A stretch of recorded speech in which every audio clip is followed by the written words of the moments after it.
अल्हम्दुलिल्लाह वकफ़ा वस्सलातु वस्सलामु अला मन ला नबिय्य बअद अम्मा बाद। लोग दूसरों का मजाक उड़ाने में ज़रा भी ऐब नहीं समझते।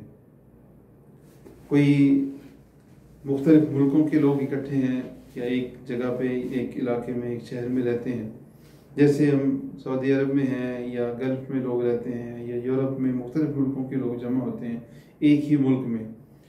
अब हर मुल्क के लोगों में खामियाँ तो होती हैं, अच्छाइयाँ भी होती हैं। तो क्या है जी कि फ़लाँ मुल्क के लोग, उनमें ये खामी है, फ़लाँ मुल्क के लोग ये खामी है। हम जिस मुल्क के हैं वहाँ के सारे तो फरिश्ते ही हैं, जैसे वहीं के सबसे अच्छे हैं। ये दूसरों का मजाक उड़ाना, चाहे मुल्क के लेवल पे हो या चाहे हम अपने मुल्क में हैं तो दूसरे सूबों के लोगों का मजाक उड़ाएं, दूसरी स्टेट के लोगों का मजाक उड़ाएं, फिर अपने सूबे में दूसरे शहरों के लोगों का मजाक उड़ाया जाता है कि फ़लाँ शहर के लोग तो ऐसे होते हैं, फ़लाँ शहर में चले जाएं तो वो तो लोग रास्ता नहीं बताते जी, फ़लाँ लोग ऐसे होते हैं। फिर उसके बाद ज़ुबानों के हवाले से देखें तो वो फ़लाँ ज़ुबान बोलने वाले, उनकी तो ज़ुबान ही ऐसी है जी, उनकी ज़ुबान ऐसी है, फ़लाँ ज़ुबान बोलने वाले लोग, उनमें ये खामी है, फ़लाँ में ये खामी। मजाक उड़ाते हैं, अपनी ज़ुबान को, अपनी ज़ुबान के लोगों को दूसरों से बेहतर समझते हैं, अपने मुल्क को और अपने मुल्क के लोगों को बाकी सबसे बेहतर समझते हैं। अगर स्टेट वाइज देखेंगे, सूबे के लिहाज से देखेंगे तो अब हमारा सूबा है, हम पंजाबी हैं तो सबसे अच्छे हैं, हम पठान हैं तो हम सबसे अच्छे हैं, हम सिंधी हैं तो हम सबसे अच्छे हैं।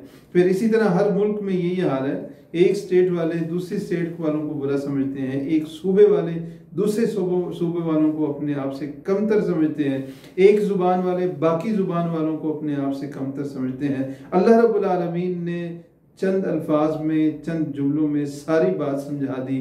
फरमाया या अय्युहल्लज़ीना आमनू, ए ईमान वालो, ला यस्खर कौमुन, कोई भी कौम किसी दूसरी कौम का मजाक ना उड़ाए। असा यकूनु खैरम मिनहुम, करीब है कि वो जिनका मजाक उड़ाया जा रहा है वो इनसे बेहतर हो। तो मजाक उड़ा रहे दूसरों का, वो तुमसे बेहतर भी हो सकते हैं। वला निसाउम मिन निसाइन, औरतों में भी ये खामी होती है। तो औरतों को भी खास करके नाम लेके कह दिया कि औरतें भी किसी का मजाक ना उड़ाएं। बाज़ मुफस्सिरीन ने ये बात लिखी है कि यहाँ पे औरतों का नाम लेने की एक वजह ये भी है कि औरतों में ये काम मर्दों से बनिस्बत ज़्यादा होता है, लेकिन औरतों में भी बड़ी नेक ख़वातीन गुजरी हैं और हैं।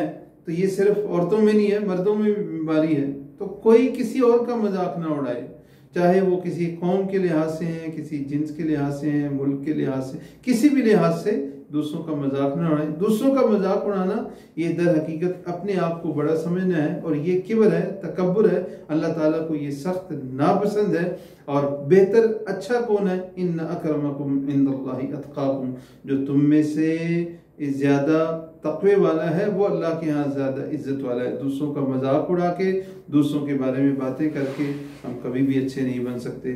आज हमारी हालत ये है कि हम अपने आप से दुनियावी लिहाज से किसी भी तरह किसी को कमतर समझते हैं, किसी का रंग जो है वो ऐसा है, या किसी के जिस्म में कोई ऐब है, या कोई माली लिहाज से हमसे कमज़ोर है, या किसी के पास गाड़ी हमसे कमज़ोर है। दूसरों का मजाक उड़ाते हुए आज हर दूसरा बंदा नजर आता है। ये बहुत बड़ा गुनाह है। अल्लाह रब्बुल आलमीन ने बड़ी सख्ती से इससे मना किया है। सूरह अल-हुजरात आयत नंबर 11 इस बारे में पढ़ लीजिए। इसमें मजीद 2 हुक्म हैं, इंशाअल्लाह किसी और मजलिस में उसके बारे में बात करेंगे। अल्लाह रब्बुल आलमीन हमें इस बात की तौफीक अता फरमाए, हमारे अंदर इंकिसार हो, तवाज़ु हो, हम अपने आप को जो है वही समझें। और यह भी बड़ी बात है। अल्लाह रब्बुल आलमीन हमें दीन को समझ के इसके ऊपर अमल करने की तौफीक अता फरमाए। व आखिरु दावाना अल्हम्दुलिल्लाहि रब्बिल आलमीन।